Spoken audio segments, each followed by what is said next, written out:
John Thomas here, the political strategist with Nestpoint, back with a brief update this week. Here's what I'm watching. There's a major red flag that just came across my desk. I track every week, and that is ad spend by the presidential candidates in the United States. There is a concerning trend I have now noticed this week for Trump and advantage Harris.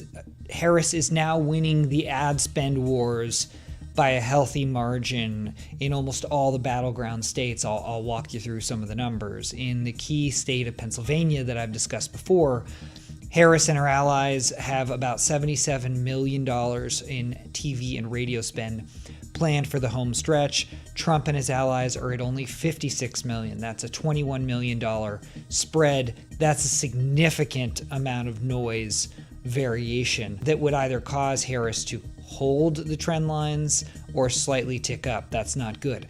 Looking at Michigan, Harris is at 59 million to Trump's 36. Georgia, Harris is at 39 to Trump's 28. Wisconsin, 33, Harris to 27 million for Trump. In Arizona, 35 million to Trump's 21. North Carolina, $31 million to Trump's 19. And Nevada, $21 million for Harris to Trump's $7 million. In some places, this is more than a 2-to-1 spending advantage. That's not a good place for Trump to be. He needs to pick up the pace because right now, polling is just simply too close to call.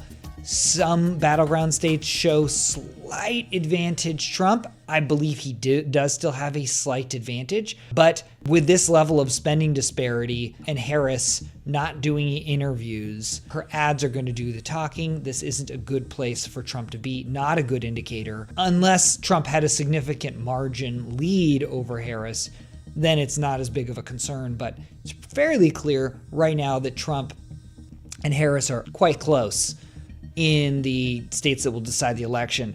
Next thing that's on my list here is there was a really interesting focus group I got to watch last week that was asking undecided voters in Pennsylvania some basic questions. And the most interesting thing that came across was not when there's split opinions in focus group responses, but then when things are almost unanimous, that kind of dings my bell.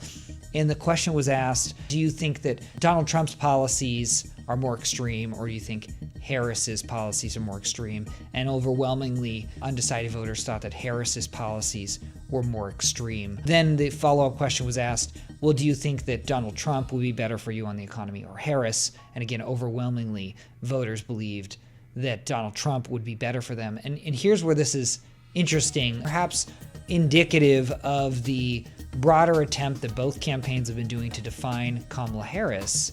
Kamala has been trying to describe herself as this generic Democrat, moderate, middle-of-the-road candidate on policies and personality.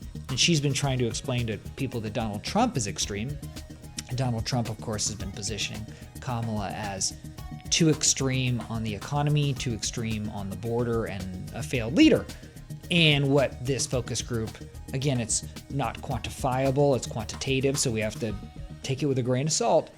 But it is showing perhaps that Trump is winning the branding wars. And at the end of the day, like I've said, if voters are looking at policy and what's in their best interest, Trump has a significant edge. He maintains that edge, as this focus group proved. But if it's on an issue of personality and likability, it's pretty clear that Harris wins that argument. Polling's quite consistent that she has nearly a 10-point lead over Trump in her favorables juxtaposed to his. So that's kind of an interesting thing we'll see, especially if polling remains incredibly tight. This could give us an indicator that Trump still is slightly ahead, even when races are within the margin of error. The other question I've been thinking about over the last couple days is really what, if any, effect will there be from the second assassination attempt against Trump? And it's hard to definitively say, but here's where I think it might come into play. And that is because these races are tight in the key states for president, enthusiasm and voter turnout is going to be key. We do know quantifiably that the sugar high for Kamala Harris is wearing off.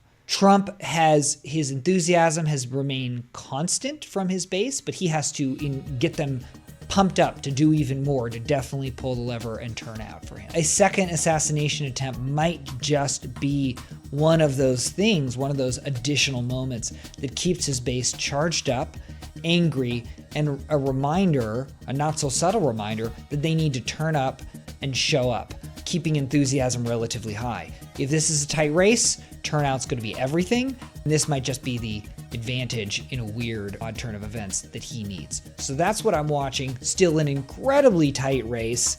I'll give you at least once a week update. Thanks for watching, and have a great week.